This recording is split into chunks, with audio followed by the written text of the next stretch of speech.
the invisible man.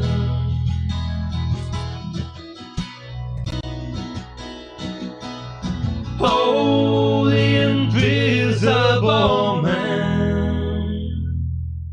Well, hello everyone, and welcome to another edition of The Invisible Man. My name is Mark David Stallard. This handsome chap next to me is the world-famous Colorado Phil. Say hi, Phil. Hey! Oh, are you okay? Look at that guy. So, surprised at your own good looks. And of course, the ever wonderfully cute baby face of Ryan Janz. How you doing, buddy? Hello. Baby-faced? Well, maybe next week. Yeah. I have to drive up to Flint on this next week, and I'm going to be working in a mine, so I will have to shave off this wonderful face pelt. You finally did something bad enough they sent you to the coal mine? Nickel mine, I think, this time. Oh. Fill your pockets and your boots. Yeah, I'm sure that's not going to happen.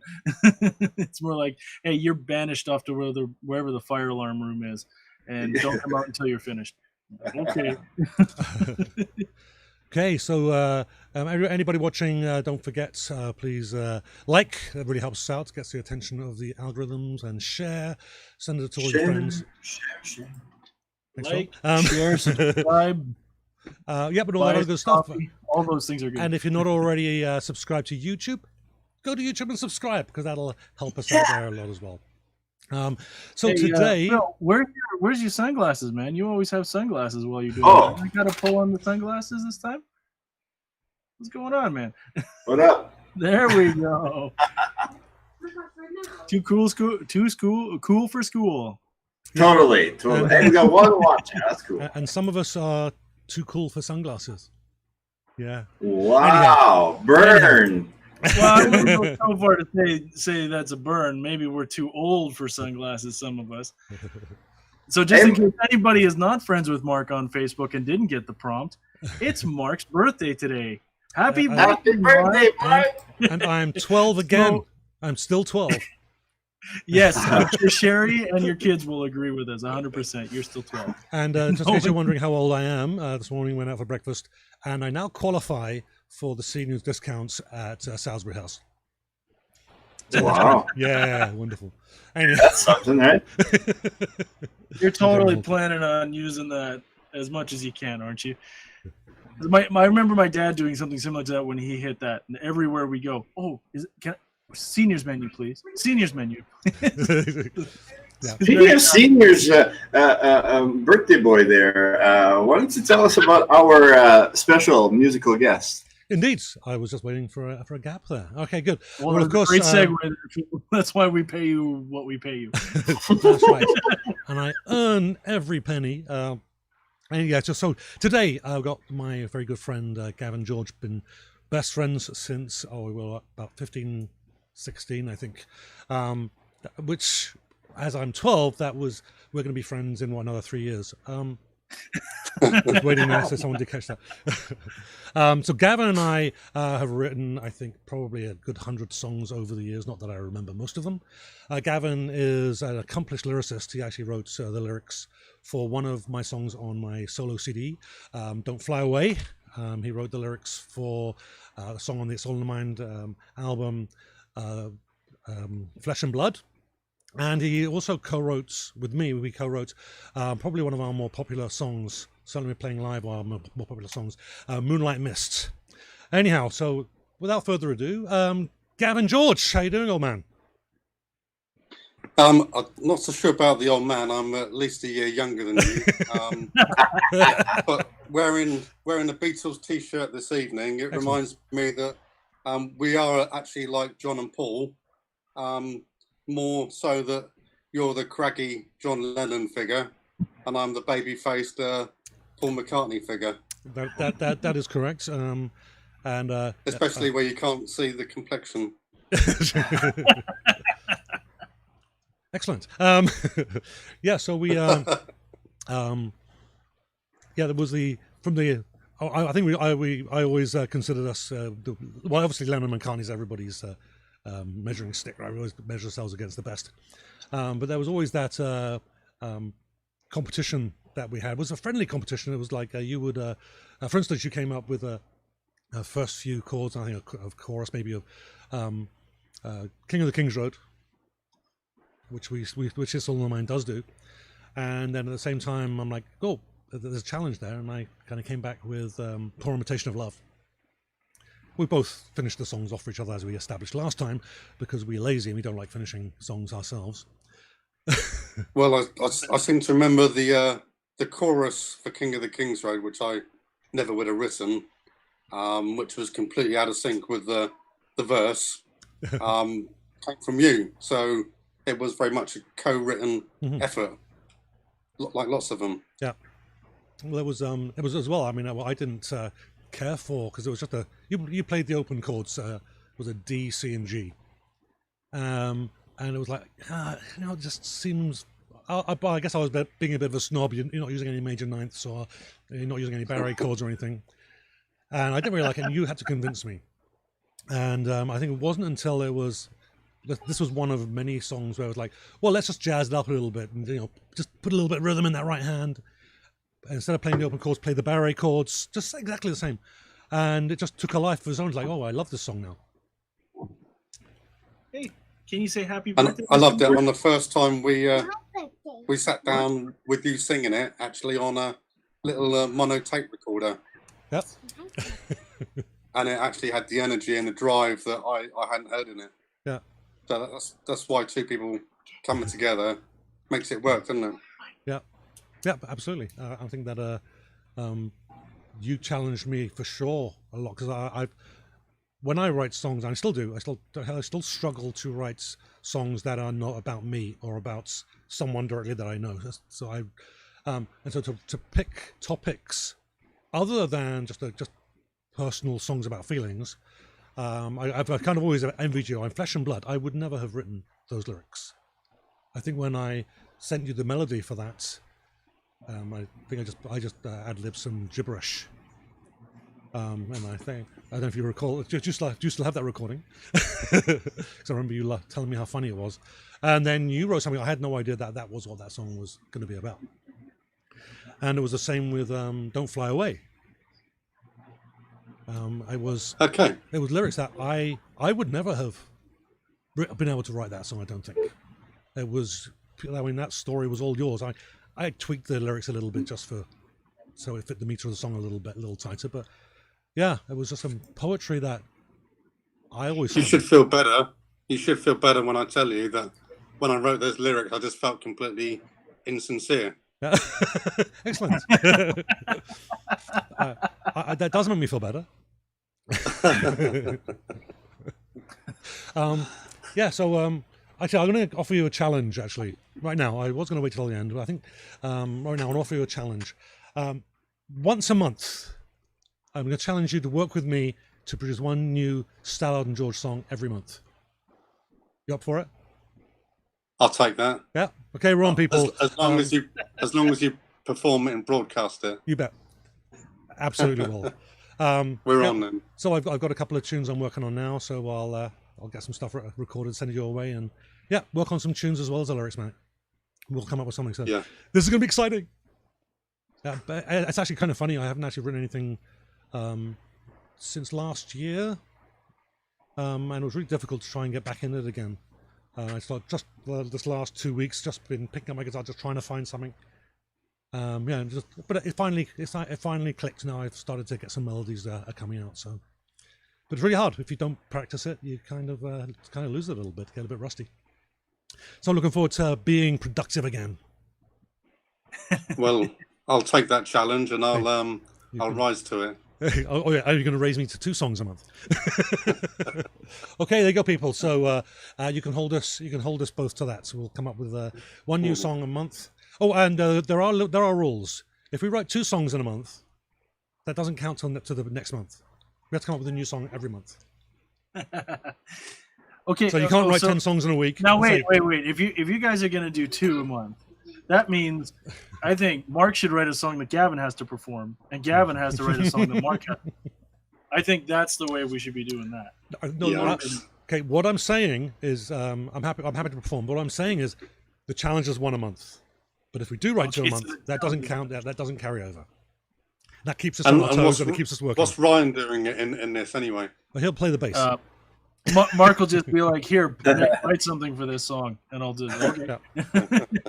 And he'll write a bass line that saunters rather than walks. You know? He's got a little bit of swag. Yeah. Just a little bit. Because that's what Ryan does, man.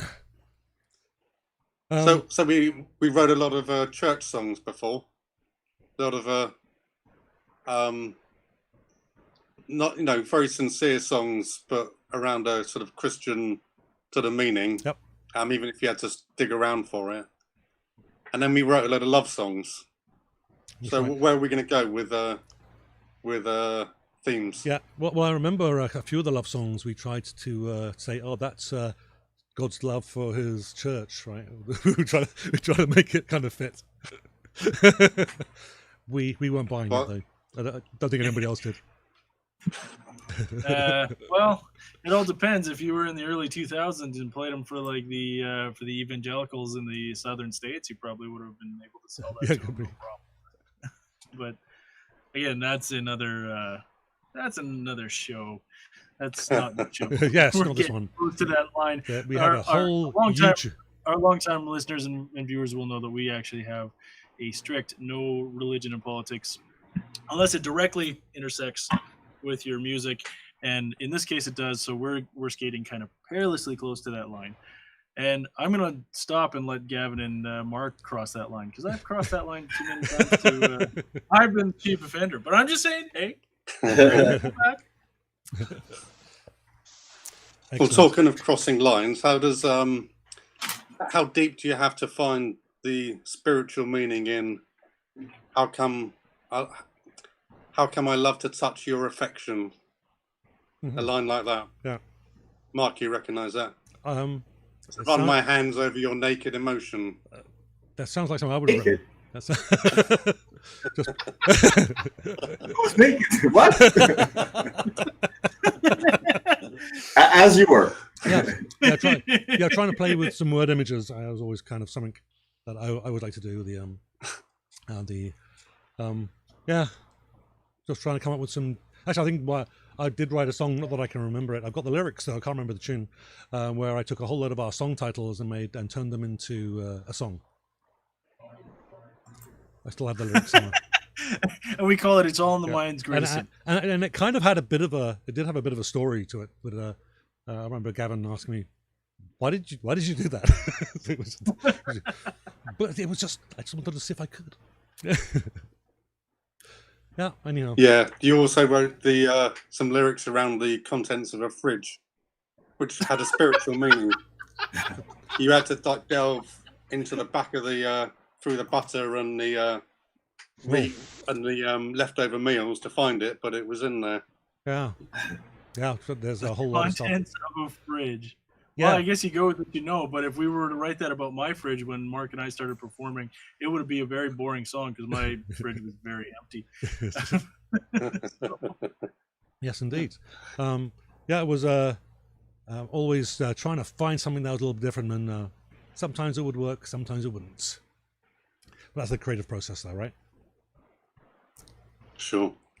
Okay, let's go shout out to the audience. Shalim has fresh off the golf course, and he said, ready for Gavin.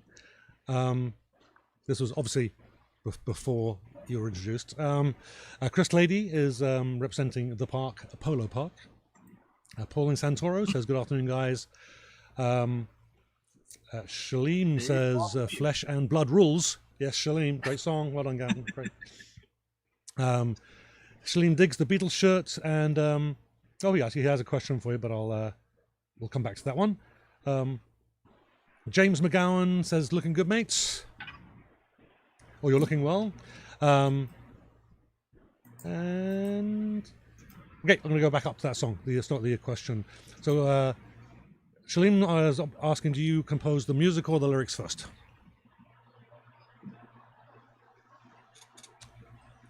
I think the question is when. Okay. Answer whichever question you like. Did we ever have a formula? And apart from trying to break a formula. yeah, no, I think that now I try and find the hook.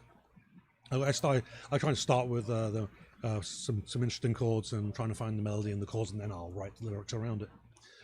But back then, no, I would actually. I think I remember many times just sitting down with a pad saying, "I'm going to write a song," and just writing the lyrics down, not knowing what the melody was. So yeah, back then it would have been. I mean, and we would.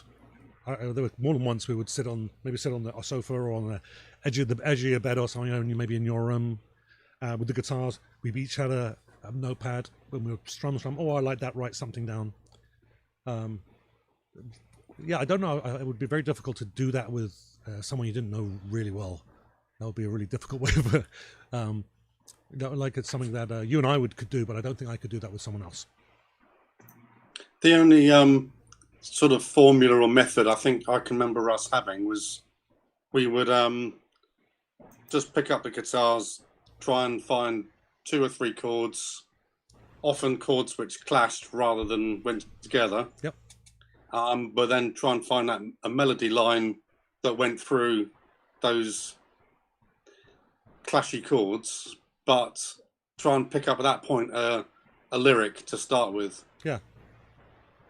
Yeah, that's the only thing I can think of that we had a formula. That's kind of what sticks with me for the most part. I do find it very difficult to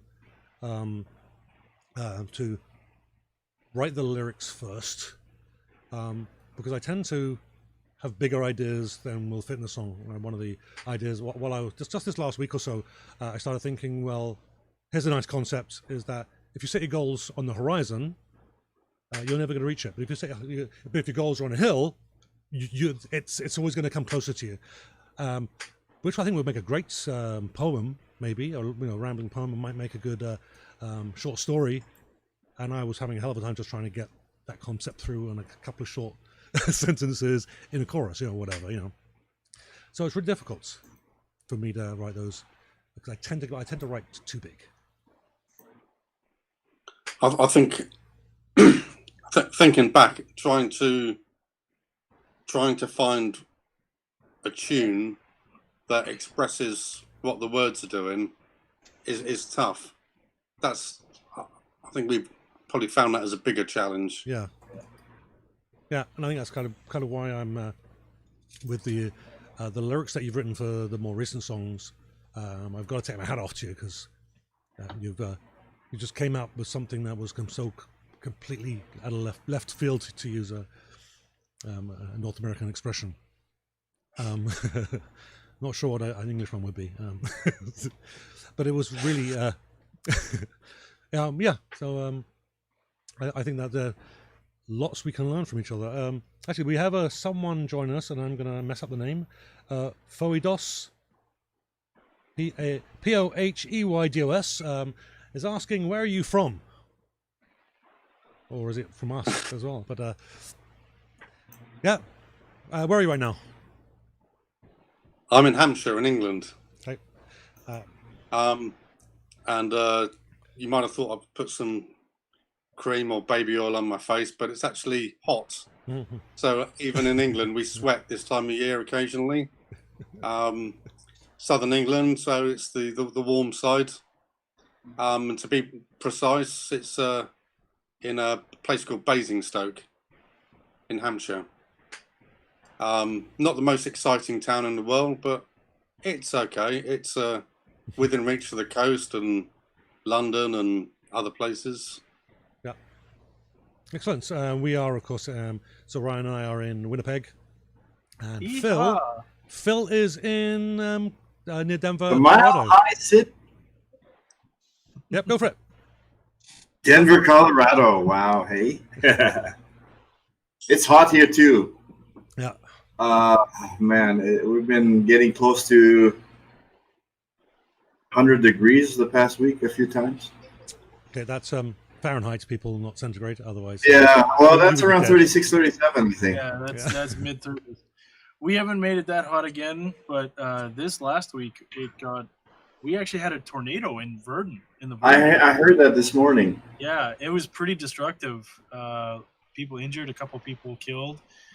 Yeah, cars blown off the road. Yeah. So it was a pretty big tornado, and we don't generally get a lot. We get a lot of those little dust twisters that kind of form out in the middle of a field, and there for about 10 minutes maybe. And this thing was on for like a half hour or something like that, and it was a pretty big deal. So it was kind of scary, and I don't think I've really heard tornado stuff. I think we've had tornado warnings, but when they go to a tornado watch, that's when you know they're pretty serious, right? So, but we generally have much milder weather than that. We don't usually worry about tornadoes. And it's also hot here as well, really muggy. Yeah, it's pretty muggy today. I think we're sitting around just under 30 and then humidity on top of that. Yep. But at least it's a dry heat. Was that a dry cold? Whatever they say. I don't like that. I don't like that saying at all. Yep. Here it's only 10% humidity right now. Yep. 92 Fahrenheit, 34 Celsius. We go. It's a dry heat. Indeed. Okay, Gavin, we got a question from Shalem. What's the closest you have come to having a big break? A big break? Yeah, I know the answer to this. I'm trying to think of some close fall I've had where I nearly broke a bone, because I'm not sure it's happened in my career. That could be coming if you're only a year after Mark. That could be coming still. Well, I kind of lost my voice recently, so I'm thinking that I might go for that gravelly sort of Tom Waits sort of sound, and maybe regenesis my career. See if it takes off this time. So Tom Waits, maybe that's the thing. I've got a little piano behind me that's desperately out of tune as well. So maybe it's a new identity, a new voice, and then I will my big break. Right, I think that actually kind of leads nicely, just so we can talk about how far we did or didn't get, because we did start off when I first really noticed you, because I knew you. We were kind of friendly for years, I think, but because we were a part of the same church youth group. Plus, I knew you in school as well, and you were dating that girl that I on and off anyway that I fancied. So I was only dating her because you fancied her. No, that was later. No, that was later. That was later. You're getting it mixed up. But this was before. It was one day just on the way to I think it was Tag. Was it Tag? It was a teenage group. I think you had your guitar. You were walking with your sister, and I stopped because I came by on my bike and said, "I had no idea you could play guitar," and that was it. And that's kind of where I remember it starting. And then it was. I think vaguely, I had no idea that I could play guitar either. Yeah. Because it was I hadn't really played, but I think I'd seen you and a couple of other people play and felt inspired to pick it up. Yeah. But I think I've said before to you that the main reason I think we had a connection is because I was scared of you. Mm-hmm. Yeah, it may surprise the audience, but when I was 14, 15, I was a skinhead. What? Yeah, well, they're coming. We've heard. No, pretty much the same haircut. Yeah, but we're into the. It was all very music based, right? So we're into the ska and bands like Madness and the Beats publicly, but yeah. So that's why Gavin was scared of me. I did get into a lot of fights, partially because I had to. Just to defend myself from the school bullies, and in the process, other people were scared of me. I think without cause, because I wasn't really that bad. So then you had to flee for your life and move to Canada. Yep. Again, that's a nice narrative, but you skipped a few years. Yes. No, I think the trouble was, is that I wasn't a coward, and I got to that point where you go, "I've had enough of you bullies," and I started punching back. It took several years to get that kind of confidence, but anyhow, that's why Gavin was scared of me. I feel we should have several floggings, and then we won't let that happen anymore. Yeah, I feel we should have a video here with some boxing there. Yeah, I only ever got suspended 3 times from school. I think that's 3 more times than I did. Yeah, I think nowadays. See, I got into all those fights and did all those dumb things too. I just never got. I think nowadays, if somebody strikes someone, that's an instant expulsion. I think these days. Yeah, if you get into a fight and even if you're just defending yourself, you can easily get kicked out of your school. Yeah. So anyhow, back to the narrative, and so we were in a we lived in a relatively small English village, several villages fairly close to each other, but so the only place we could play was in for church groups. We would play at various locations. Some of them could be fairly big. There wasn't any, certainly not in the immediate area. There weren't any secular places we could play, even if we wanted to. And as I recall, it wasn't until maybe the mid-'80s that some of the pubs started having live music. So a lot of that was the licensing laws in England at that time. Yeah. So if you had more than 2 people playing music, then you had to get a music license, and it was horrendously expensive.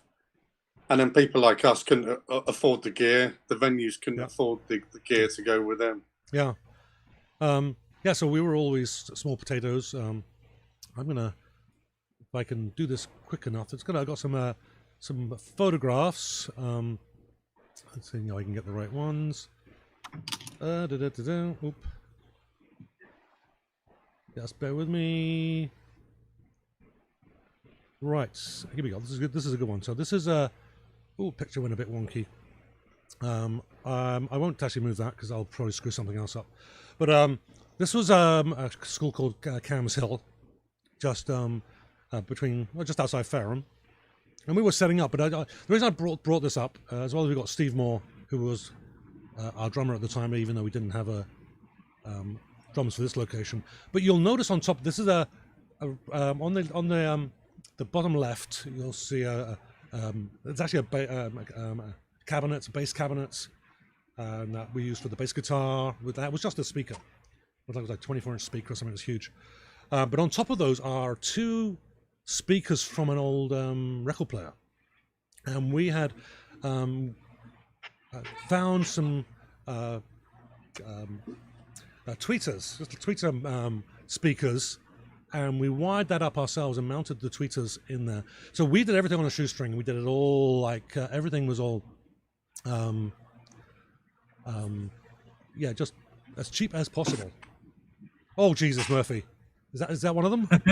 It is. Brilliant. That's awesome. Stop laughing. Let's see that. Stop laughing, Ryan. Yeah, show it up again. Show it up again. Say something, Gavin, and then hold it up again. Yep. This was it was Mark's hi-fi speaker originally, but then our second drummer, the guy called Tim Rumbach, then just used a cabinet to put a tweeter in. So we used that on our stack. Yeah, that was funny. Okay, that's how we did it in those days. I had no ideas those things were still around. Yeah. These are still around, and I'm going to put them on eBay or whatever. So anyone wants to make an offer for them, we can sign them and perfect. extra massive value onto it. And they still work, right? They still work. Who knows? I imagine there's not much to it, right? As I recall. Yeah, it was funny with Tim. I think he had just started university. I think as doing electrical science or something electrical anyway, and he actually built monitors and amplifiers and all kinds of things from scratch. He would actually get the soldering iron out, and he even went as far. Actually, do I have a? Oh, I do. Yeah, give me a second there. I'm going to bring up this picture.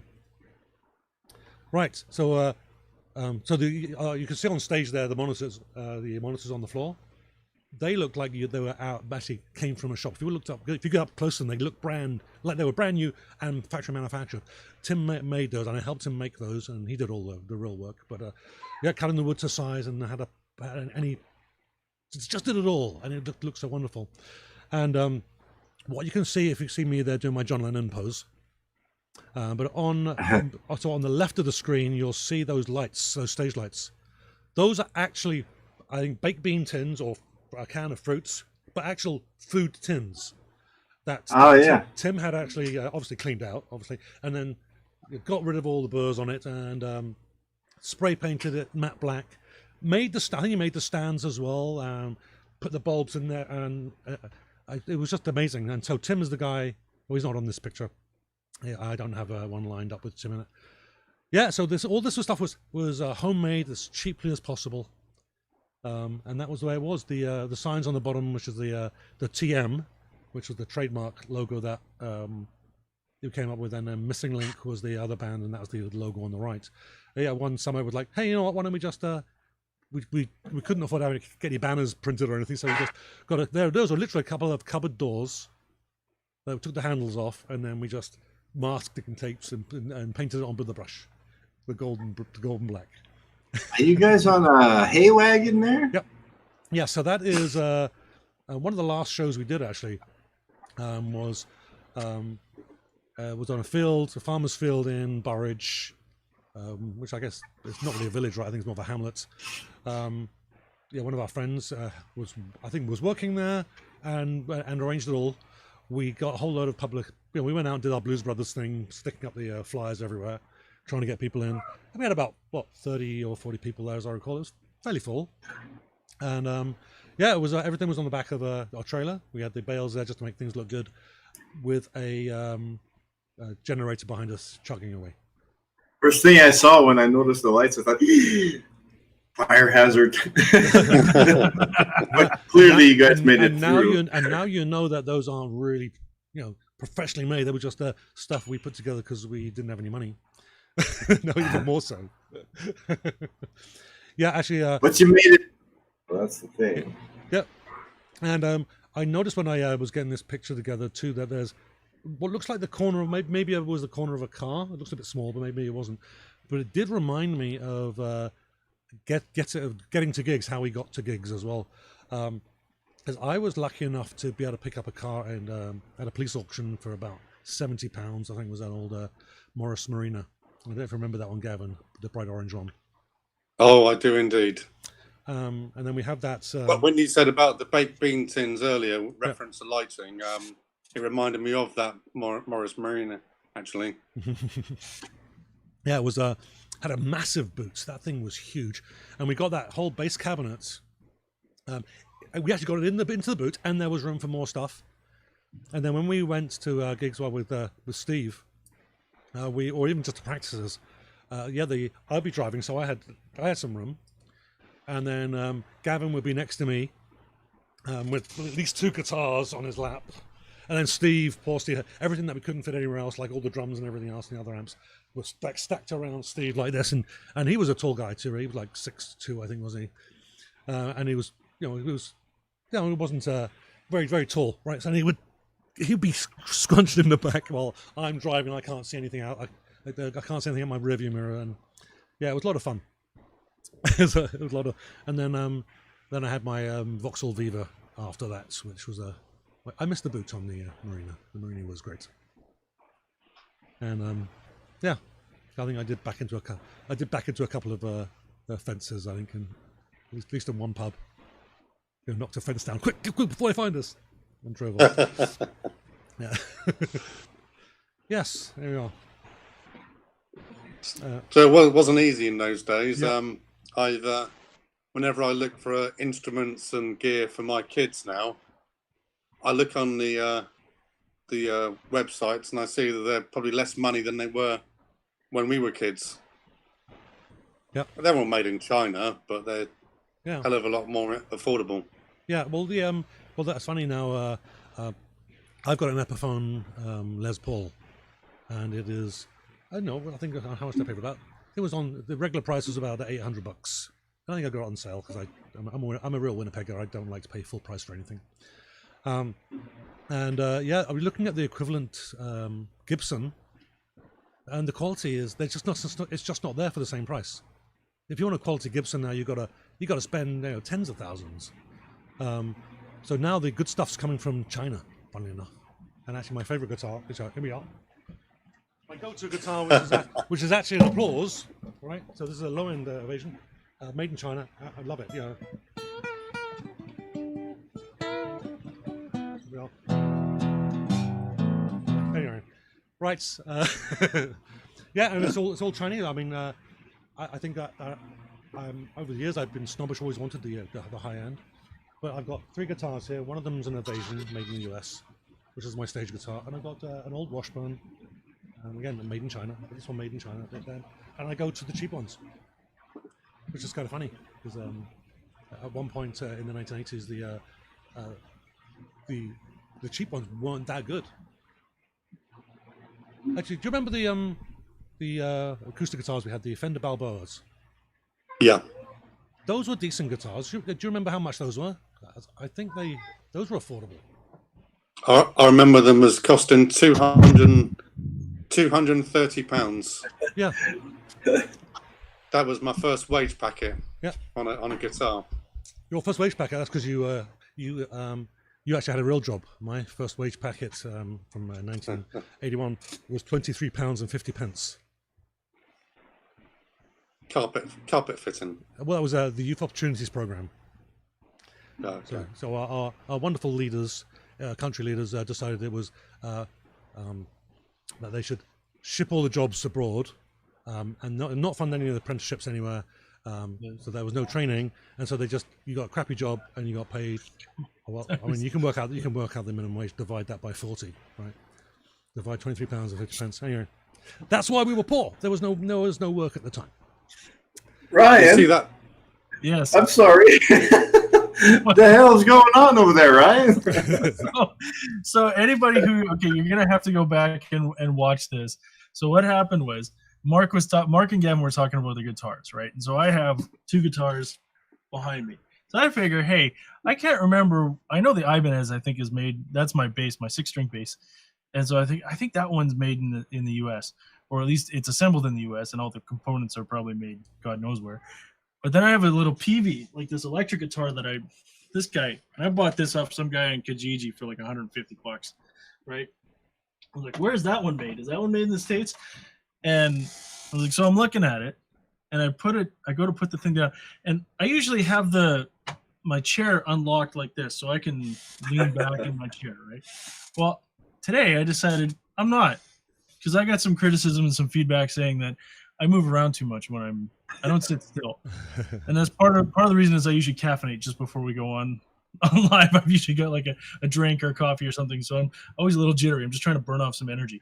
Well, I went like this to go and put back on my, and like the release on my chair went. I saw that. And I was like, okay, nobody said anything. I can just recover. I kind of caught like just a little glimpse of it up in the screen there. Like, okay, we're all good. And then my wife comes around the corner and she goes, "Are you okay? Did you fall down?" Because there was a pretty good thump, right? That it was like, whoa. It was. And so I could hear Phil laughing, but Mark and Gavin were just going on. So I was like, oh, great. I was biting my tongue. Nope. What's going on over there? So that's what's happening at the loft at 788 McCalman. Ryan's falling out of his chair. That's what's happening. But if you were curious, my PV is 100% assembled and in China or Taiwan, because I can't read the inspector's name. It's just a bunch. It's just a bunch of like Koji or something like that. Yeah. And the Ibanez doesn't say anything. I'm sure it's underneath one of the electrical panels, but I'm pretty sure that they assemble in the States, but they don't manufacture. So I think that's one of the things they try and sell you when you're at the guitar shop. They're like, yeah, it's assembled in the States. I'm like, yeah. Is everything made? Oh, it's in China. Oh, okay, so. Yeah. Okay, so Made in Canada. Excellent. Yeah, there you Made in go. Canada. Really? It must be crap. Really? Well, that's what the badge says, anyway. There you go. So on the screen there, you got the Fender Balboa, which was a decent guitar. I think. I loved it. I think I ended up having to leave it behind because I could only take 2 bags with me on the plane, so I ended up selling it, I think. And my collection of guitars in my bedroom, which is as tidy as my desk is here, but you can't see that. And I think you've stolen my sister's guitar there, actually, Mark. Oh, the one that I'm playing, yeah. I wondered Yeah. where that was because I didn't recognize that one. You'll notice the Madness single, or the single cover for the single for Madness, One Step Beyond is on the wall. Anyhow, the guitar next to me, I think was somebody made that, and I think someone actually ended up giving it to me because it really wasn't very good, and I don't think we. That's the electric. That's the electric one next or- to me. Yeah, it's actually somebody put a lot of effort into it, but it was really quite crappy. So I ended up I think I ended up borrowing up some money from my mum and buying an electric guitar from mail order catalog, as you did. Oh. And we got quite lucky with that, actually. Yep. Excuse me there. Get back here. There we go. So, you're with us to stay now, Phil? Let's get everybody. Pardon me? You're with us to stay now, right? So I'll get everybody on the screen. Yeah, I'm pretty much here to stay. Yeah. There we go. There we go. Well, he keeps showing up to the show, so I mean, we got a spot for him. So hey, why not? There we go, right? Okay. No, I'm just looking at my music library. You guys, wow.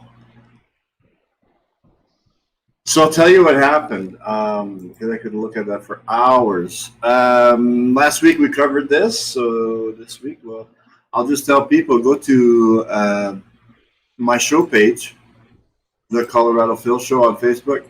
Take a look at that pinned post there. And the video and the banner as well. Hit like, hit follow. But yeah, so this week was my first week back on Tri-Lakes Radio, where I started from, with the show from scratch on January 2nd, 2017. And the other night I felt really, really inspired to write about some of my things that I've discovered or I've learned or how I approached doing the show and stuff like that. And it's got the times there and all that too. So, but yeah, I'm back on see, it's only been a week. I'm back on Tri-Lakes Radio, TRI. Thanks to everybody. I've been getting a ton of messages today saying, how come Tri-Lakes Radio isn't working? Thank you. I let the station know I have nothing to do with the operations of the station. Sounds like it's a live 365 issue going on there. But yeah, so part of the deal is that Tri-Lakes Radio, they have the Google Drive set up between all the show hosts and the station. So if they add music, it comes to my thing here. And my music library has just like exploded. I've got people that I haven't played probably for over 2 years now. So I think not the week coming up, but the week after, because I've got tons of Manitoba music going on for next week. But I think the week after, I'm going to do something I haven't done in a long time. I'll do an alphabetical in order, just to see how many shows. The last time I did it, I had enough music for 4 days before I joined the Google Drive. So, Right. yeah. Okay, and now we can probably announce this. We are in talks with Tri-Lakes Radio to have The Invisible Man replayed on Tri-Lakes. Right, yeah. So we'll. I'm not sure if it'll be this episode or not, but we'll find out. And if it is this episode, welcome everybody on Tri-Lakes Radio. You're listening to. I would promise to Invisible do Man. better. Yeah, we'll figure it out. that little escapade with me falling out of my chair isn't going to translate well to. So I'm trying to figure out how to top that now. You could just burp in the mic. Oh, yeah, I did that once. It just fell out. I was minding my own business. Hey, but it took the camera on. It took the camera's attention. I realized that too. That's why I reacted, because I was just doing some sharing of the live video feed, and I was enjoying a nice Canadian beer, and all of a sudden, just like everything's normal, right? And I look out of the corner of my eye, and I saw, yeah, sure enough, the camera came to my focus. It's fun. Always something on the live show. So see that, Mark? That's what we were talking about off air. Yep. You could never have anticipated or prepared for Phil belching into the mic like that. No way. Only someone with Phil's class could do that. Could get away with that. And I watched like a hawk too while you guys are doing the music interview. I'm watching everybody on the street. I caught that thing Ryan did this afternoon. It was like, I'm sitting here thinking, how can I bring it up? And then I heard. I figured it was your wife asking you through. And I thought, I got to talk about this. So I think we got the guys on the balcony one in. So, here we go. We got that. Okay, guys, what do you have to say? That was great. I mean, as in grating on my nerves. Like nails on a chalkboard. I love those guys. They're always so good. Osborne, man. That's our right. Statler and Waldorf there. Yeah, so looks like the Osborne Village's gone now, eh? Yeah, it's just well, I don't know if it's a hole in the ground anymore, but Yeah. it's definitely not there. Yeah, so that was one of the venues that Ryan and I played several times. I think I did even play the solo there. Aussies is where you've been at the zoo. You played at the zoo, right? Yeah, I've played them both, and what's funny is, and we covered this. I don't remember. I think we talked about this on a Musical Mire once. The Osborne Village Inn has been like a Winnipeg staple. Everybody who has a band eventually kind of plays there, right? Yep. And it used to get like the zoo was always kind of like for like the mid-range rock. You had all these like guys from like the 1980s, these like hair metal and glam rock bands that came through in the 80s. And it definitely was a little bit more of a metal or punk scene or hard rock scene. Aussies kind of played any and everything. What was funny is when I turned about 20 years ago, and 2000, I would have just graduated high school, and I went down to Aussies and went there to see like some band with some people, and I don't think I came back for like 15 years or 16 years. And it was exactly the same, except there was 2 new VLT machines in the corner. They had updated the VLTs, but the stage was the same, the room was the same, everything about. Oh my God, I feel so old, Ryan. Was the same. They had rooms there, right? Because I wasn't going in the rooms, man. I was afraid to use the bathroom, man. I didn't forget any of the other. It was one of those. Back in my younger days, as it were, I graduated in '85. Geez, the world wasn't even finished for me then. I was 3 when you graduated high school. Holy crap! I feel even older, but I was on a hot date one time, and we didn't want to drive home, so I don't have much money. We ended up getting a room over there. Oh boy! Yeah, and that was it. I think I can't remember how many times I played there, but it was at least 4 or probably more, and it was a mixture of it was a great day, great times. Sound was great one day. Next time we'd be there, it was awful. But the one thing you did come away, they paid. It wasn't much. You got the cut of the door. You got some drinks tickets. But we had problems with the sound guy wanting to take the entire pot. Yeah, and then and I said no. That happened once, and and then we never had to worry about it again. We just had to find someone to work the door. So I usually bought a friend of mine a beer. Yeah, just watch the door for us. And I think as we do what? We would warn people. Take money at the door, right? Because they're trying to help out the musicians, right? So you go there on like a Wednesday or Thursday night, whatever night they assign you, and then you'd have someone at the door, and it'd be like $5. It's like nothing.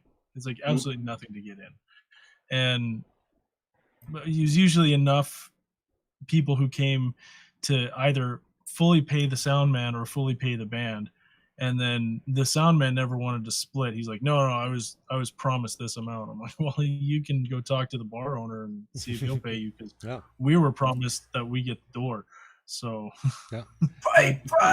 Yeah, and I think the only it was close. The guy I played. Okay, so I played there.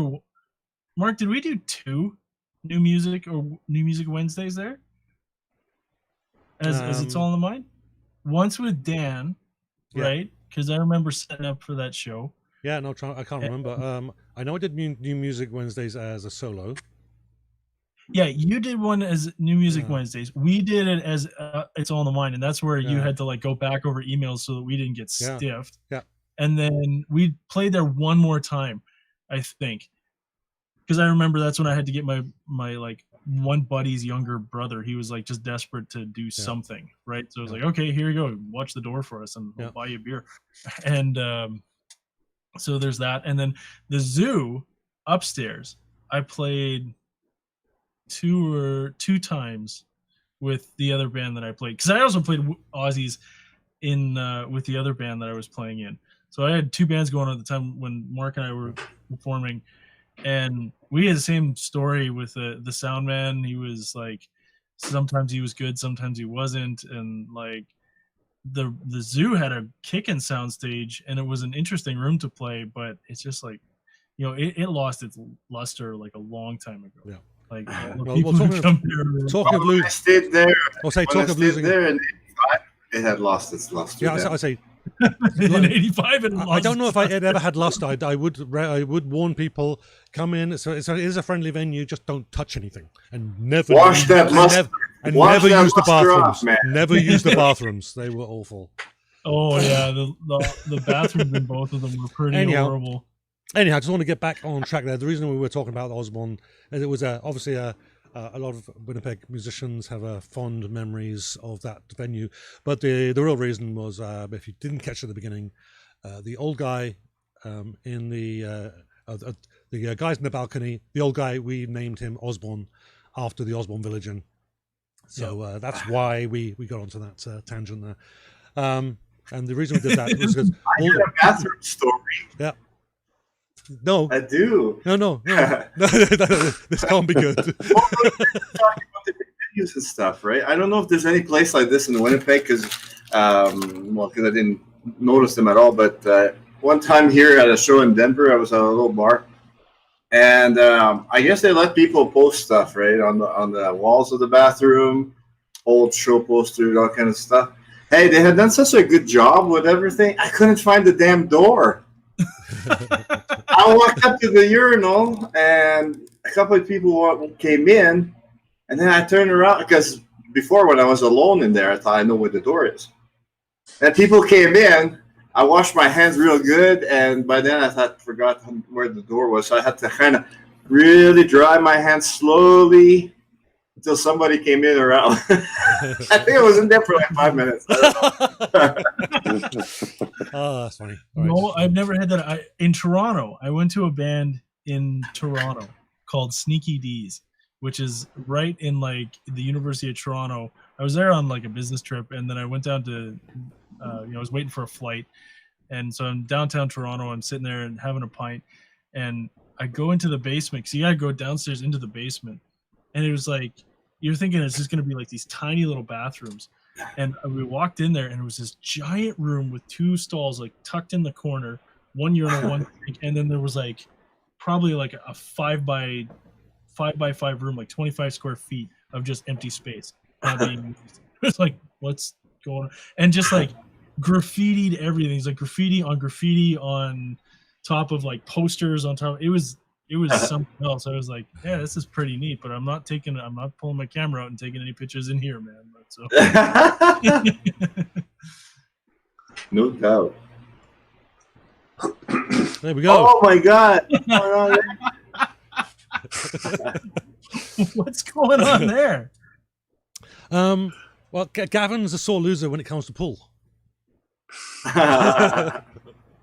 That'll take care of the tinnitus. Well, that was just one of those ones. Someone had a camera, and it was, and anybody that knows me knows that I can't I can't be serious in front of a camera. You put a camera on, and I got to pull a face or do something. And this was just one of those. It was like, Gavin, do this. This will be funny. Yeah. Have you photoshopped that image? Because apart from the cue going through your brain, there's also the issue with the haircuts. That's right. And the clothes. Yeah. Yeah. So what's with the big afro there, buddy? Like. Well, I was trying to be as much like Gavin as I could. He was my hero. And, I'm not seeing a mustache though. No. I couldn't grow one as thick and as luxurious as his. I can't fucking say it. And I'm going to say, Gavin, if you come back on the show, I'm expecting a mustache now. I still can't do it. I can't even do the hair now either. Yeah, that was just the style. The style at the time. So. Sleeves up. Yeah, and the big baggy sweater. Would that have been like the early '80s right there, or is that like into the 70s? No, that'd probably be mid '80s. Yeah, '85. Yeah. Okay. So with the curly. Yeah. Kind of. I didn't have it for long. I mean, I've never been one. I'd wear clothes that were fashionable when I was younger, but I could never keep them looking good for very long. And the same with the hair. I just couldn't keep it up. So I just went back to the old Beatles haircut that I had as a boy. I would switch between really short or really, with the fringe and everything. So I just kind of I couldn't do that. Anyway, so that was. Do you remember where that was, Gavin? No idea. That was at Nick Foot's house. The only people we knew that had a pool table. Yeah. Here we go. This is on our way to the Goodwood Folk Festival, waiting for the bus. Brilliant. Yeah, this is 81, I think. I'll have to double check that, but really? Yeah, Look at those cars. The inaugural Goodwood Folk Festival. We were there. You know what I get from you guys when I see photos from the past like that, or I watch something on TV and they say it's from the early '80s, and I look at it and I said, "Dude, I remember everything looking crystal clear back in the early '80s." So there's me posing on the stands there at Goodwood, looking out at one of the stages. Probably, I think it was the main stage. You'll notice the camera, the TV camera at the back, underneath the whatever nasty smudger that is on the photograph. And I was really super pleased with that because I looked so cool. It looks natural, but I was actually posing, in case you were wondering. We saw that one already. Trying to get the chicks. That was all of the new photographs that I you saw that one already. All right. Yeah, right. So I gotta ask, Gavin, you guys obviously took the bus to that venue. Did anyone ask you while you're riding the bus to play? No, the bus was from Chichester to Goodwood, but we trained to Chichester, and we wherever we were, we played. We would have played on the train. I think the most unusual place I was asked to play was probably on my bicycle one time. I used to have a habit of playing my guitar as I was cycling along the road. One time, actually, I recall having my harmonica on as well, blasting the harp, and some guy come alongside me and started giving me requests. That's probably about the most unusual for me. I remember I had a music or is that a band practice? It wasn't with Mark, but we would have been playing at that time. I know. And there it is. Nice, very nice. And so I in the early 2000s when Mark and I sort of first met, I had a seizure, and it was just one of those things that just came out of nowhere. So I was slated for like an MRI, and so I finished like a band practice and got one of my bandmates to drop me off at the MRI machine. Or like where they do the MRI. So I have like all like my guitar and a few other things, a backpack full of gear. And so then I got a bus home, right? Which is no big deal. From where I was, it wasn't a big deal. So I get on the bus and it's like Wednesday at like 9:00 at night. And this one girl is sitting there and she is hammered. Like, I mean, hammered. And like, she goes, I'm just sitting there with the thing, kind of standing up on against the rail. I'm sitting down, and she goes over and she goes, "Hey, is that a guitar? I'm like, no, it's a bass. He's like, oh, are you with the band? I'm like, yeah, I'm with the band. The band. The band. And then she turns to her friend. She's like, he's with the band. I'm like, oh my God. You gotta play some music? I'm like, no. How come they're always the same, right? You was on the bus, right?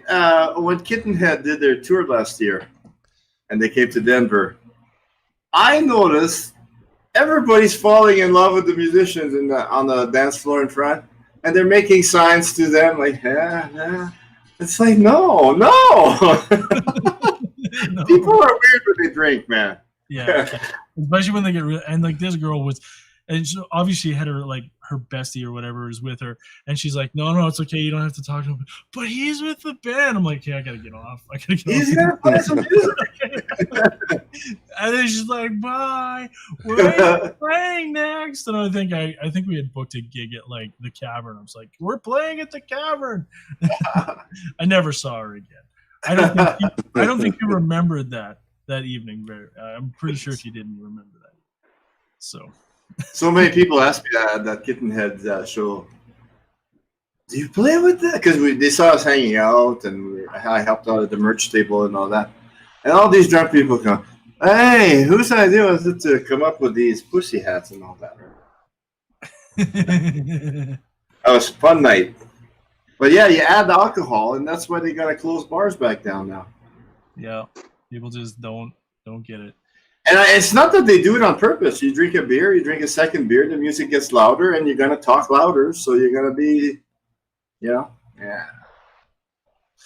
I just want to shout out to the audience there. Deborah Johnson joined us a while back.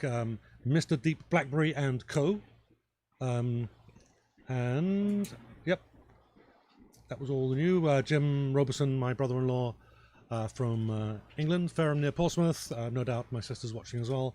Hi Jim, thanks so much. She says, yo dude, happy birthday from us. So thank you very much. And just skimming down out of context, because I think some of these were done. Some of these comments were done in relation to something that we had said, and I'm not sure what that was all about. But Chris Clady says that dread drunk, and traveling hillbillies, he says. So I don't really know. I'm sure that he'll tell me later what those were. Anyhow, yeah. We've actually gone well over an hour. I couldn't believe I looked down at the clock and it was we'd already been talking for 45 minutes. This one's shot by. You're gonna have to come back on again, Gavin, because we're not done, are we? We'll do some lyrics. We'll do some tunes. I'll get my voice back. Yep. And there'll be some new material. Let's do that. Yeah, sounds good. Okay, so we've got a plan. And for those of you who have just joined us or joined us later, I challenged Gavin to co-write some songs with me. We're going to try and do one song a month, one brand new song a month, at least. And if you're just tuning in now too, you got to watch the whole episode, because these guys were talking trash. Oh my gosh. And if you watch carefully, up in the corner, you'll watch me fall out of my chair. Right on, yeah. Okay. Here we go. So, you fixed it. No, there you go. Right, so I'm going to fix that. You've seen the floor in my vortex. Yeah, so as we are coming to a close, we'll do the obligatory contact information. Everything's on the website. It's been on the screen the whole time, theinvisibleman.ca. Many of you are watching, probably most of you are watching on Facebook already, but you can find us on Facebook and on YouTube as well. Links are up there if you want to. Yeah, because we got to encourage people to come on over to YouTube, because we need those numbers to go up. Yep. We'd like to monetize. So help us out, people. Yeah, I'd like to monetize we'd like to monetize this if we could, but it's a long struggle. In the meantime, though, if you just would like to show your appreciation to us, you can buy us a coffee at buymeacoffee.com/It's All in the Mind. There's a link on the website as well at the top. And completely unrelated to the show, I do my usual at the end of the show. I'm an author. written 3 books. There's a blurb on our website. Just you can go check that out as well. If you want to just go ahead and buy them, books.ndstallard.com. That's how you can get directly there. And of course, Phil's show has a daily show during the week, Tri-Lakes Radio. So Phil, are you ready to do your blurb? Do your blurb about your show.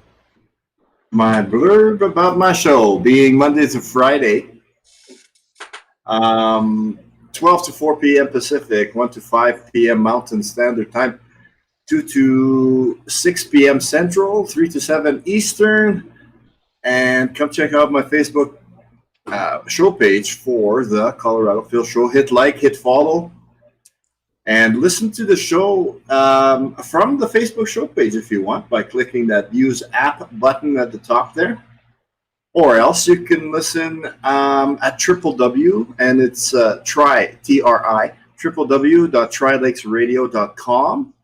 Or you can even download the Live 365 radio app. Now, there's 2 of them when you're looking it up on your Play Store. Get the one I just said, the Live 365 radio app. The other one says Talkin' Radio. Don't get that because it didn't work for me, so it won't work for anybody else, I bet. And then you just search out Tri-Lakes Radio, just like that. Excellent. Did I miss anything? Yeah, you usually run through the times. Hey? Yeah, what time is it on? Oh, I just did that. I'll do it again. 12 to 4 p.m. Pacific, okay. 1 to 5 p.m. Mountain Standard Time here in Colorado, 2 to 6 p.m. in Manitoba Central Time, and 3 to 7 p.m. Eastern. Okay, thank you, Phil. And I apologize if I made you do that twice. That's okay. But I'm sure it's the same. I've heard it so many times. I guess I just tuned it out. Anywho, just know that you sent the same money truck over for that. Yeah, so. indeed. And of course we'll let everybody know once we know when the Invisible Man show will be repeated on Tri-Lakes Radio as well. So looking forward to that. That'll be fun. We'll figure out the technology. Always fun trying to figure out how to make that work. Anyhow, so Gavin, any last words? I'm looking forward to my pizza tonight. I can smell it. Okay. And then it's to watch Chelsea lose to Bayern Munich. But thanks for having me on. I do like coming on, talking about the old days, and hopefully, providing a bit of interest there. But I think even better to look forward to writing some new material with you. That'll be perfect. That'll be great. It's been I've been waiting to have you on to actually to challenge you on that. So I wanted to do it in public so that we had a record of it. Okay. Well, thank you very much, everybody. My name is Mark David Stallard. Of course, my host Ryan Janz. His middle name is also David, but he doesn't use it even though he should. And Colorado Phil Dupuis. His middle name is not David, but just sometimes for shits and giggles we pretend it is. So thank you very much. No, we don't. No, we don't. So I'd like to thank everybody, the audience, for joining us, and especially for the well-wishers wishing me a happy birthday. Thank you very much. Now I'm a senior. At least it gets discounts at stores. At Salisbury House, yes. Anyhow, thank you very much, everybody, for joining us, and we'll catch you all again next week. Happy retirement, Mark. Yeah, that's never going to happen. Okay, thanks. See you. Bye-bye. Holy invisible